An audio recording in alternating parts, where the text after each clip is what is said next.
I'll try to make this as interesting as possible. If you like space, you'll like this talk.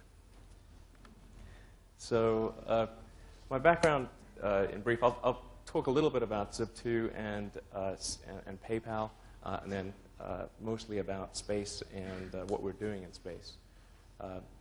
So I originally came out to California to do energy physics at Stanford, actually, and ended up putting, this is in '95, and ended up putting that on hold to start Zip2. Zip2, I'll tell you a little bit about the thought process of exactly what happened there. In '95, it wasn't at all clear that the internet was going to be a big commercial thing. In fact, most of the venture capitalists that I talked to hadn't even heard of the internet, which sounds bizarre, on Sand Hill Road. But I wanted to do something in the internet. I thought it would be a pretty huge thing, and I thought it was one of those things that only came along once in a very long while. So I got a deferment at Stanford, and thought I'd give it a couple of quarters. And if it didn't work out, which I thought it probably wouldn't, then I'd come back to school. Actually, when I talked to my professor and I told him this, he said, "Well, I don't think you'll be coming back." And that was the last conversation I had with him. So, but there weren't a lot of ways to get. The only way to get involved with the internet in '95 that I could think of was to start a company, because there weren't a lot of companies to go and work for, apart from Netscape, maybe one or two others. So, and then I didn't have any money, so I thought, well, we've got to make something that's going to return money very, very quickly. So we thought, well, the media industry would need help converting its content from a print media to electronic, and they clearly had money. So if we could find a way to help them move their media to the internet, that would be an obvious way of generating revenue. There was no advertising revenue on the internet at the time. So, and that was really the basis of Zip2. And we ended up building quite a bit of software for the media industry, primarily the print media industry. So we had as investors and customers Hearst Corporation, Knight Ridder, most of the major US print publishers. We built that up, and then we had the opportunity to sell to Compaq in early '99, and basically took that offer. It was for a little over $300 million in cash, and that's a currency I highly recommend. So we had that, but I wanted to do something more after Zip2. So post the sale, in fact, immediately post the sale, I didn't really take any time off. I was trying to think of where the opportunities this is in early '99, where the opportunities remained in the internet. And it seemed to me that there hadn't been a lot of innovation in the financial services sector. And when you think about it, money is low bandwidth. You don't need some sort of big infrastructure improvement to do things with it. It's really just an entry in the database. The paper form of money is really only a small percentage of all the money that's out there. So it should lend itself to innovation on the internet. So we thought of a couple of different things we could do. One of the things was to combine all of somebody's financial services needs into one website. So you could have banking, brokerage, insurance, and all sorts of things in one place. And that was actually quite a difficult problem to solve. But we solved most of the issues associated with that. And then we had a little feature, which took us about a day. That was the ability to email money from one customer to another. So you could type in an email address, or actually any unique identifier, and transfer funds, or conceivably stocks or mutual funds or whatever, from one account holder to another. And if you try to transfer money to somebody who didn't have an account in the system, it would then forward an email to them saying, "Hey, why don't you sign up and open an account?" So, and whenever we demonstrate these two sets of features, we'd say, well, this is a feature that took us a lot of effort to do, and look how you can see your bank statement and your mutual funds and your insurance and all that. It's all on one page, and look how convenient that is, and people go, well, ho-hum. And then we'd say, and by the way, we have this feature where you can enter somebody's email address and transfers funds, and they go, wow. So we're like, okay. So we focused the company's business on email payments. And in the early going, the company was called X.com. And then there was another company called Confinity, which had actually also started out from a different area. They started out with Palm Pilot cryptography. And then they had as a demo application the ability to beam token payments from one Palm Pilot to another via the infrared port. And then they had a website, which was called PayPal, where you would reconcile the beamed payments. And what they found was that the website portion was actually far more interesting to people than Palm Pilot cryptography was. So they started leading their business in that direction.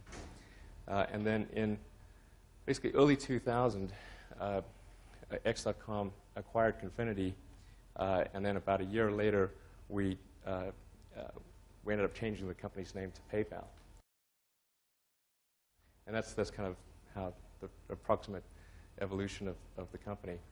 But PayPal is really a case of where the whole viral marketing, it's really a perfect case example of viral marketing, like Hotmail was, where one customer would essentially act as a salesperson for you for bringing in other customers. So they would send money to a friend and essentially recruit that friend into the network. And so you had this exponential growth. The more customers you had, the faster it grew. So it was like bacteria in a Petri dish. You know, it just goes like, there's this S-curve. And in fact, I ran PayPal for about the first 2 years of its existence. And we launched after year 1, and by the end of year 2, we had 1 million customers. So it gives you an example, it gives you a sense for how fast things grow in that scenario. And we didn't have a sales force. We actually didn't have a VP of sales. We didn't have a VP of marketing. And we didn't spend any money on advertising. In about February of last year, for those, some of you are probably following it, in February of last year, PayPal went public. And I think we were the only internet company to go public in the first part of last year. It went off reasonably well, although I think we had more SEC rewrites than any company I can imagine. I think we set a record on SEC rewrites. This was right around the Enron time and when there was all sorts of corporate scandals, so they put us through the ringer. And then shortly thereafter, in about June, July, we struck a deal with eBay to sell a company to eBay. And over for about $4.5 billion. But that was when eBay's stock price was about $55, and they hadn't split. So I guess in today's dollars, we were about $3 billion. So that worked out pretty well. It happened coincidentally that in the first part of last year, I've been doing just some background research on space. And well, let me talk a bit about that. So, essentially, I was trying to figure out why we had not made more progress since Apollo.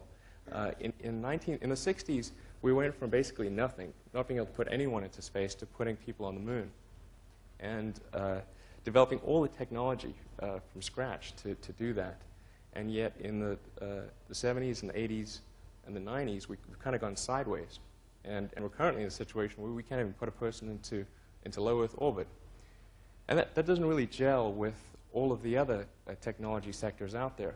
The computer that you could have bought in the early 70s would have filled this room and had less computing power than your cell phone. And so just about every sector of technology has improved. Why has this not improved? So I started looking into that. Initially, I thought, well, perhaps it's a question of funding, and that funding can be garnered by really marshaling public support. So I thought, well, one way to get the public excited about space would be to do maybe a privately funded robotic space mission to Mars. And so we figured out a mission that would cost about $15 to $20 million, which isn't a lot of money, but it's about a tenth of what a low-cost NASA mission would be. And the idea was called Mars Oasis, where we'd put a small robotic lander on the surface of Mars with seeds and dehydrated nutrient gel they would hydrate upon landing, and you'd have plants growing in Martian radiation and gravity conditions. And you'd also be maintaining essentially a life support system on the surface of Mars. And this would be interesting to the public because they tend to respond to precedents and superlatives. And this would be the furthest that life's ever traveled and the first life on Mars, so pretty significant. And then when I started looking at launch vehicles, the lowest cost vehicle in the US is Boeing's Delta II, which costs about $50 million. And that's a bit steep, what we were trying to do. So I made 3 visits to Moscow, to Russia, to look at buying a Russian launch. And it's actually pretty interesting going to Moscow to negotiate for a refurbished ICBM. If, you know, on the range of interesting experiences, that's pretty far out there. But we actually did get to a deal, but there were so many complications associated with the deal that I wasn't comfortable with the risks associated with it. So when I got back from the 3rd trip, I thought, well, you know, why is it the Russians can build these low-cost launch vehicles? Because it's not like we drive Russian cars, fly Russian planes, or have Russian kitchen appliances. And, you know, when's the last time you bought something Russian that wasn't vodka? So I think the U.S. is a pretty competitive place, and we should be able to build a cost-efficient launch vehicle. So I put together a feasibility study which consisted of engineers that have been involved with all the major launch vehicle developments over the last 3 decades. And we iterated over a number of Saturdays at the beginning of last year to figure out, well, what would be the smartest way to approach this problem of not just launch cost, but also launch reliability. And we came up with a default design. And that actually, sort of fortunate timing, that feasibility study finished up right around the time that we agreed to sell PayPal to eBay. So coincident with that sale, I moved down to LA, where there's actually the biggest concentration of aerospace industry in the world. It's actually the biggest industry in Southern California, much bigger than entertainment or anything else. I was living in Palo Alto for about 9 years before that. Anyway, so just to talk a little broadly about space and where things are today. Obviously, US government manned exploration is not in a great place. We've got the 3 remaining shuttles are grounded. It looks like first flight might only be a year from now, if that. And we've got a vehicle that is incredibly expensive and really quite dangerous. It's, you know, for reasons mentioned there, it's got a side-mounted crew compartment, so if there's an explosion, it's basically instant death. You've got solid rocket boosters, which once you ignite them, you can't turn them off. And there's something fundamentally dangerous about premixing your fuel and oxidizer, I think.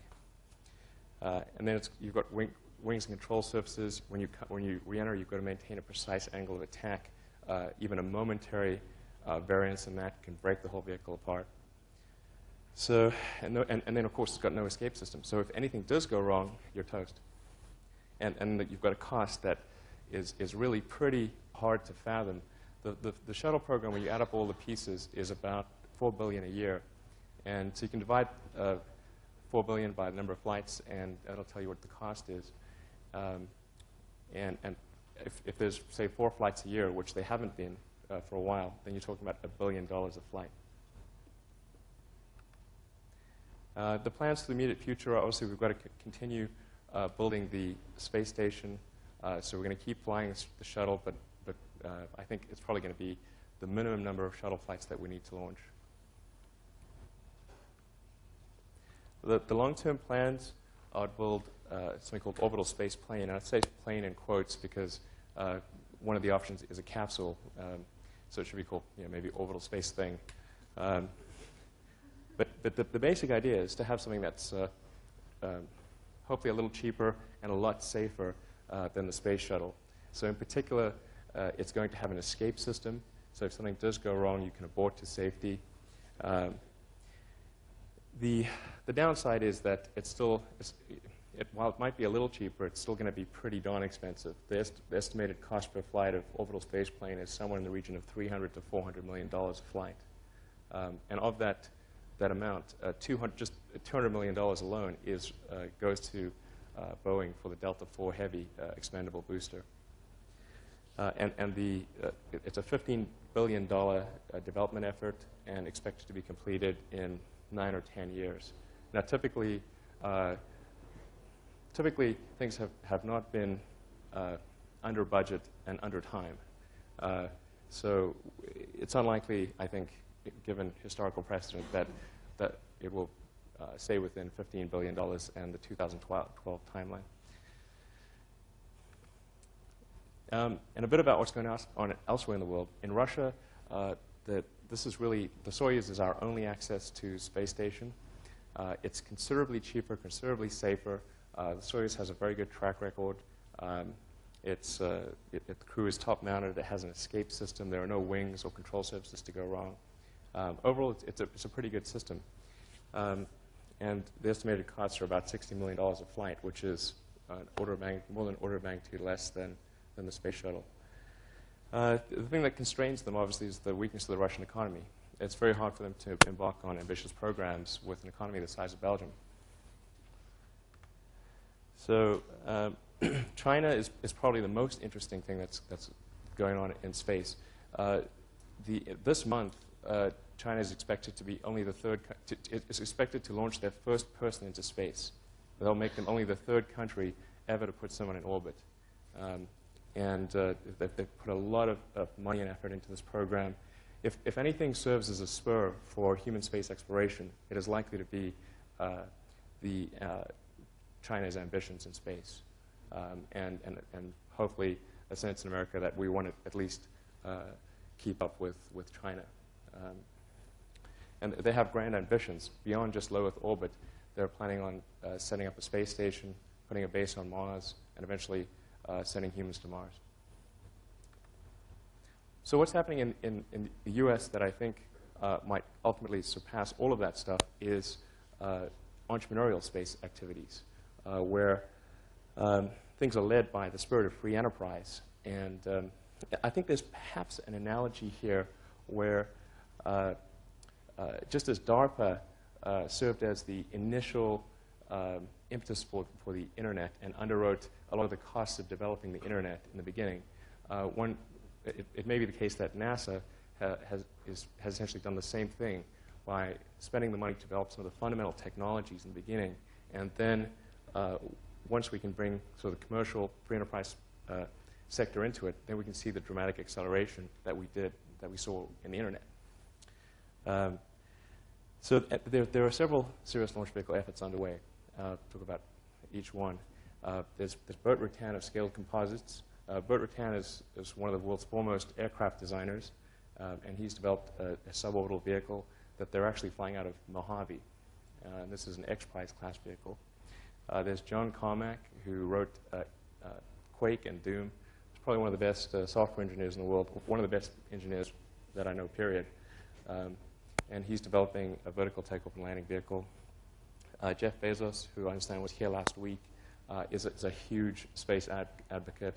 And it's my understanding that he intends to spend something on the order of $1 billion over the next 20 years on space exploration. And then my company, Spacex. And I think within the next several years, these entrepreneurial efforts will actually be what drives space exploration. So a little bit about each one. That's a picture of the Burt Rutan effort. It's called White Knight is the carrier plane, and then Spaceship One is the thing that's held in the belly there. And this project is supposedly funded by Paul Allen.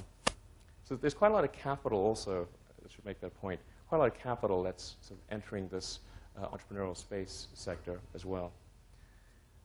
The only drawback, I think, of this architecture is that it's not really scalable for something that would get to orbit. This is pretty good for suborbital, but I think the architecture would need to change for an orbital vehicle.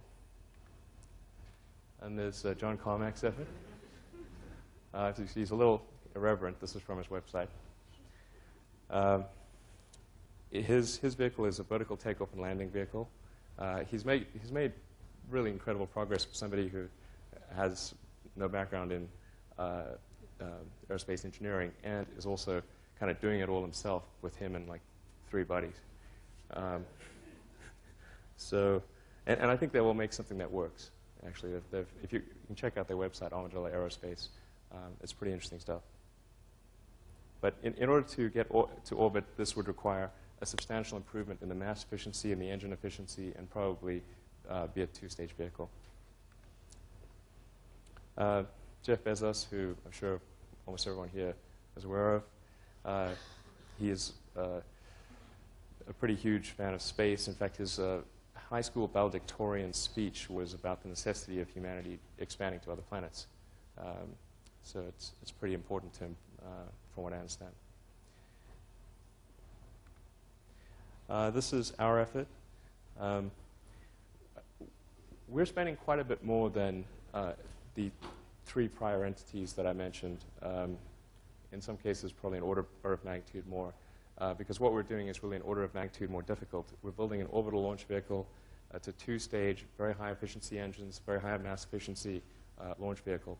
And it's targeted to the satellite delivery market. So our approach is really to make this a solid, sound business. And so I've predicated the strategic plan on a known market, something that we know for a fact exists, which is the need to put small to medium-sized satellites into orbit. And so that's what we're going after initially. And then with that as kind of a revenue base, we will move into the human transportation market. So the long-term aims of the company are definitely in human transportation. I think the smart strategy is to first go for cargo delivery, essentially, satellite delivery. And our eventual upgrade path is to build the successor to Saturn V, build a super heavy lift vehicle that could be used for setting up a moon base or doing a Mars mission. That would be the holy grail objective. On the upper right there, you can see a test firing of our engine. And on the lower right, you can see our first stage tank. This is an engine test of our main engine, which is called Merlin.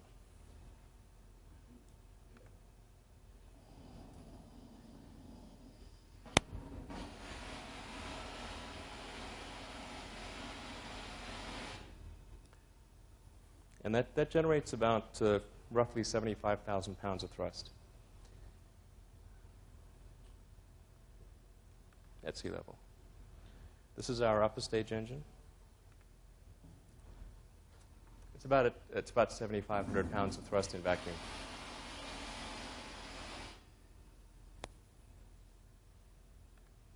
And this is an accelerated version of our launch sequence. Our first launch will be from the SpaceX launch complex at Vandenberg Air Force Base in approximately March of next year, basically early next year.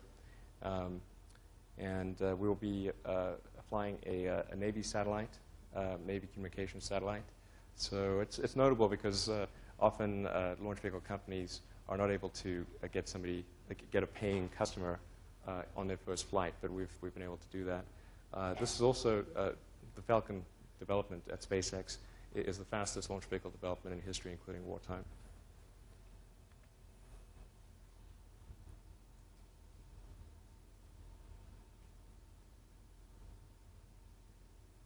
So that's actually Vandenberg Air Force Base, which is about 2 hours away from Santa Barbara.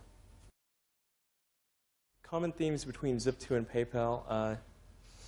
Well, I guess both of them had software as the heart of the technology. Even though Zip2 was servicing the media sector, and obviously PayPal was servicing the financial sector, the heart of it was really software and internet-related stuff. So certainly that's a huge commonality. They were both in Palo Alto, where I lived.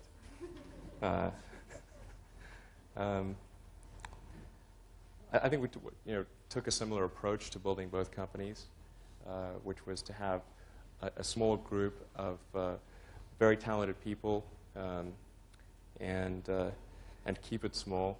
I think PayPal had at its height probably 30 engineers for a system that's I would say is more sophisticated than the Federal Reserve clearing system. I'm pretty sure it is, actually, because the Federal Reserve clearing system sucks.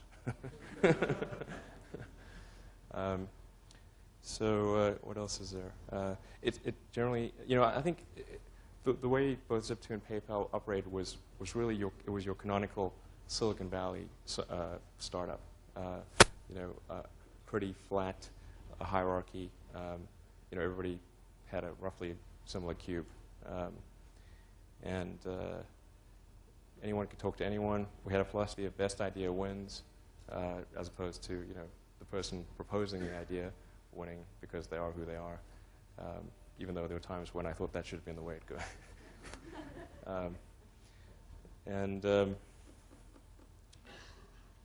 Obviously, everyone was an equity stakeholder. Give us anything. If there were two paths that, let's say we had to choose to do one thing or the other, and one wasn't obviously better than the other, then rather than spend a lot of time trying to figure out which one was slightly better, we would just pick one and do it. And sometimes we'd be wrong, and we'd pick the suboptimal path. But often it's better to pick a path and do it than to just vacillate endlessly on a choice. We didn't worry too much about intellectual property, paperwork, legal stuff. We really were very focused on building the best product that we possibly could. Both Zip2 and PayPal were very product-focused companies. We're just incredibly obsessive about how do we build something that is really going to be the best possible customer experience. And that was a far more effective selling tool than having a giant sales force or thinking of marketing gimmicks or 12-step processes or whatever. I'm not super familiar with Friendster. Certainly, the essence of viral marketing is, do you have something that where one customer is going to sell another customer without you having to do anything? There are lots of instances of that. Friendster might be one. Obviously, Hotmail was one. PayPal was one. eBay was one. And in a situation like that, going back to what I said about product matters incredibly, because if you're going to recommend something to somebody, you've got to really love the product experience. Otherwise, you're not going to recommend it, because you don't want to burn your friend. To hurdles in the space industry, entering the space industry,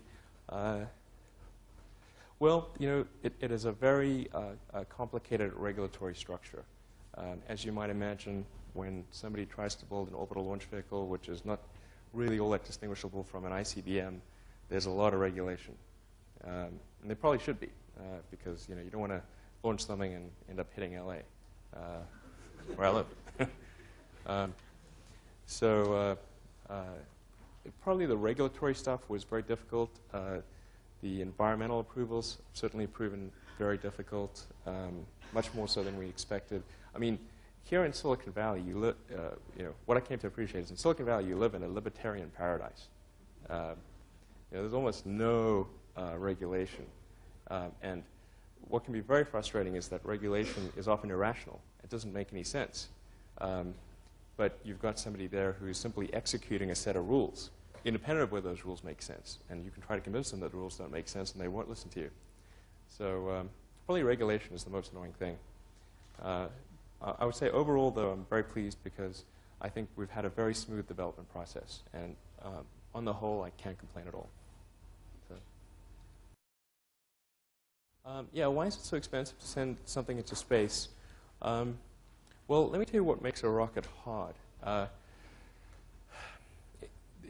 The energy and the velocity required to get into orbit is so substantial that compared to, say, a car or even a plane, you have almost no margin to play with. Typically, a launch vehicle will get about 2% of its liftoff mass to orbit. So, and that's the case for Falcon. And so if you can only get 2% of what your rocket weighs to begin with to orbit, if you're wrong by 2%, you're not going to get anything to orbit. Come crashing down in the Pacific somewhere. So that means all of your calculations have to be right. If you miscalculate something, you get an answer wrong, it blows up. And it's very expensive trying to get all your answers right, and then double-checking that they're right, and testing them all, and doing as much as you can on the ground. I think that's a lot of what makes rockets expensive. The low launch rate typically is also what makes rockets expensive. If you had, thousands of flights a year, then it would be a lot cheaper. Although it's a bit of a chicken and egg, because it needs to be cheaper in order to have thousands of flights a year. But at the end of the day, in the final analysis, I would say that rockets really should be a lot cheaper than they are today. And I think the way that they're built, the way they're operated, is just very inefficiently. And I think with SpaceX and Falcon, we're going to show that that's the case. Our vehicle will sell for about $6 million a flight. Our nearest competitor is the Pegasus from Orbital Sciences, which is about $25 million a flight. And that has less capability than our rocket. So Falcon would represent a pretty substantial breakthrough on the cost of access to space. Can you talk a little bit about the difference in the customer base you have to target with SpaceX versus experiences with like PayPal, and how much more of a challenge that presents? Yeah, the customer base with SpaceX is it's dramatically different, obviously, from PayPal. PayPal's a consumer product, whereas SpaceX, we're selling rockets, and the number of people who want to buy rockets is quite small. If anyone here has $6 billion and wants a rocket, I mean, I'd be glad to sell it to them. So it's much more of an individual selling process. There's a great deal more thought that goes into any purchase of a launch, much more so than signing up a PayPal account, which doesn't really cost you much. Yeah, and there's not a lot of viral marketing that's going to happen with the rocket, I suspect. I'm hoping, but I'm not counting on it. So I think successful entrepreneurs probably come in all sizes, shapes, and flavors. I'm not sure there's any one particular thing. For me, some of the things I've described already, I think, are very important. I think really an obsessive nature with respect to the quality of the product is very important. So, being obsessive compulsive is a good thing in this context. Really liking what you do, whatever area that you get into. Given that, even if you're the best, there's always a chance of failure. So I think it's important that you really like whatever you're doing. If you don't like it, life is too short. I'd say, and also if you like what you're doing, you think about it even when you're not working. I mean, it's something that your mind is drawn to, and if you don't like it, you just really can't make it work, I think.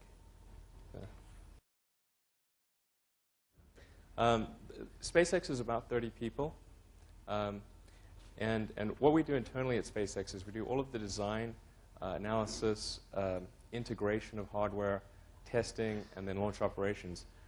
But a lot of the heavy manpower stuff, like welding together our primary structure, the heavy machining, and so forth, that we outsource. So we'd be a much larger company if we did all of that internally. And sorry, you had another part to your question? Oh, yeah. Actually, we don't have any lawyers. The regulatory stuff that we deal with is very technical. It's really a lot like trying to get an airplane certified with the FAA. We're just getting a rocket certified. So our documentation is very. I wish we could offload it to some lawyers. They wouldn't know what the heck to do. So. How did the Wharton degree help? I think a business degree teaches you a lot of the terminology. It introduces you to concepts that you would otherwise, there's terminology. There's something to be said for that. Introduces you to concepts you would otherwise have to learn empirically. I think you can learn whatever you need to do to start a successful business, either in school or out of school. School, in theory, should help accelerate that process, and I think it oftentimes it does. It can be an efficient learning process, perhaps more efficient than empirically learning lessons. But really, I think there are examples of successful entrepreneurs who never graduated high school, and there are those that have PhDs. So I think the important principle is to be dedicated to learning what you need to know, whether that is in school or empirically. Well, I should point out that Falcon, our first vehicle, doesn't really have the same capability as either the Chinese, the Russian, or the space shuttle vehicles that I mentioned. Falcon would be in the light class of launch vehicles, whereas the space shuttle would be a heavy class launch vehicle.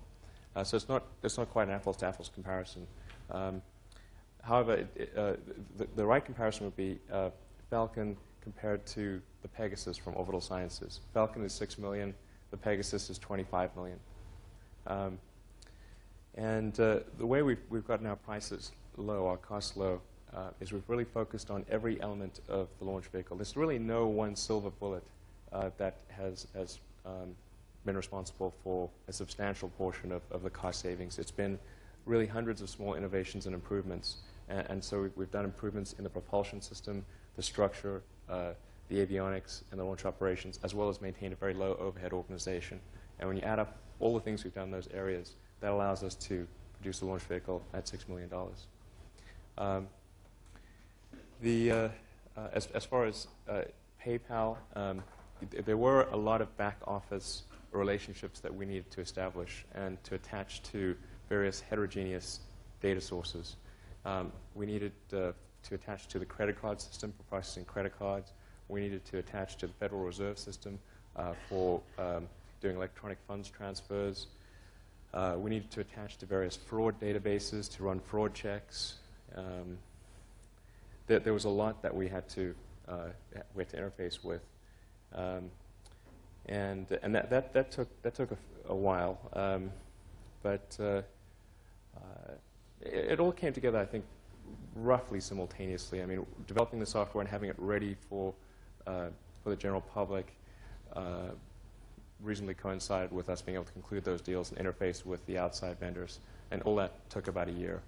I think one thing that's important is to try not to serialize dependencies. So if you can put as many elements in parallel as possible, a lot of things have a gestation period, and there's really nothing you can do to accelerate. I mean, it's very hard to accelerate that gestation period. So if you can sort of have all those things gestating in parallel, then that is one way to substantially accelerate your timeline. I think people tend to serialize things too much. We did do a few patents on the PayPal system, although nothing that ever actually mattered. So patents are mostly useful in a defensive situation rather than offensive. It can be very difficult to actually offensively prosecute a patent. So I think in certain industries, like pharmaceuticals and so forth, patents can be incredibly important. In software, particularly when you've got a very rapid life cycle, where you got a patent, but now it's redundant, so who cares? It's less relevant when you've got a rapid life cycle. Well, I don't, I've looked at the various, there are a couple of things that I think are pretty bogus. One is space mining, another is space solar power.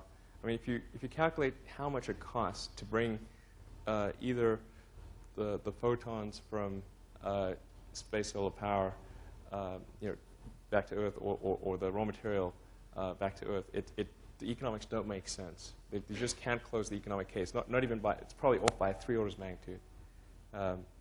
So I think probably the biggest thing that could happen is if we decide to establish a base on the moon or a base on Mars, and particularly if we attempt to make a self-sustaining base, self-sustaining civilization on the moon or Mars, that is enormous opportunity on probably the $1 trillion level, because then you've got basically interplanetary commerce going on. I think that's pretty huge. But it's you know, it's not going to be space oil power. It's not going to be space mining, I think.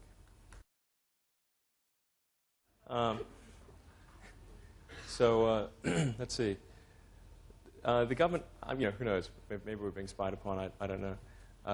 But certainly, there are some restrictions which are really annoying, such as the fact we're only allowed to employ people who have at least a green card or are a citizen of the U.S. We're not allowed to employ anyone who does not have permanent residency in the U.S.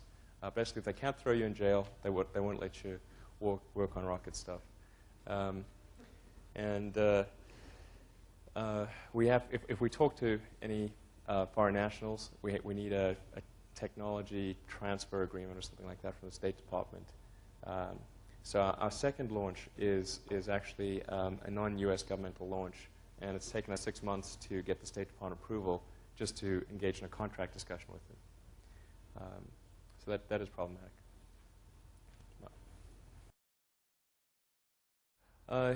We had several offers, actually, from a number of different entities for PayPal. In fact, the closer we got to IPO, the more offers we got. But we always felt that those undervalued the company. And subsequently, when we went public, I think the public markets kind of indicated the value of the company. So I think that's one of the good things about the public markets is that they're an objective valuer of companies. When you're a private company, it's very hard to say how much you're worth because you have to basically think of some metric. You know, are you going to go for multiple of future earnings? Are you going to go for something with revenue? What are your comparables going to be? There are all sorts of questions. It's really up for debate what sort of value your company is. When you're public, it's whatever the market says you're worth. That's what you're worth.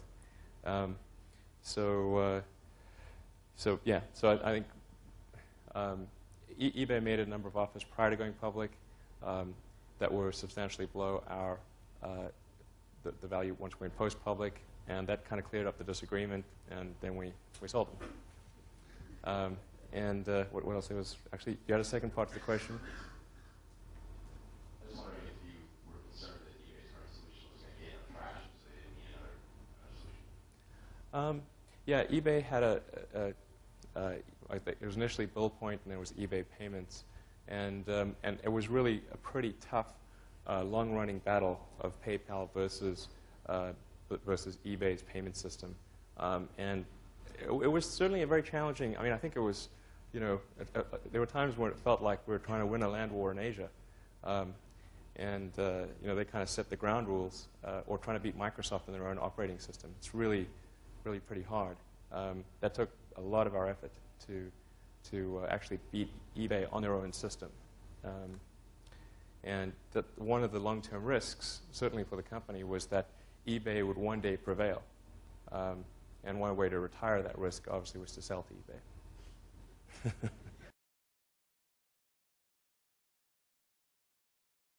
Writing software during the summer of '95, trying to make useful things happen on the internet.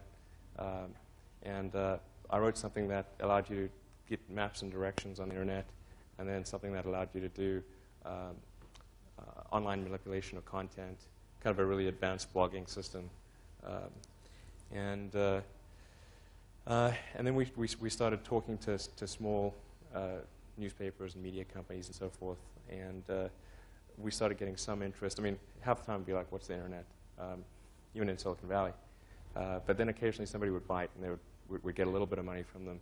And then there was basically only about 6 of us. There were myself, my brother, who I convinced to come down from Canada, and a friend of my mom's.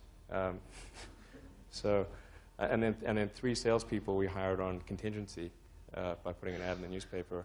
But things were pretty tough in the early going. I didn't have any money. In fact, I had negative money. I had huge student debts. So, in fact, I couldn't afford a place to stay and an office. So I rented an office instead, because I got a cheaper office than I could get a place to stay. And then I just sort of slept on the futon and showered at the YMCA on Page Mill in El Camino. I was in the best shape I've ever been. Go to shower, work out, and you're good to go. And there was an ISP on the floor below us, just a little tiny ISP. And we drilled a hole through the floor and connected a null modem cable. That gave us our internet connectivity for like $100 a month. So, I mean, we had just an absurdly tiny burn rate. And we also had, a really tiny revenue stream. But we actually had more revenue than we had expenses. So, so when we went and talked to VCs, we could actually...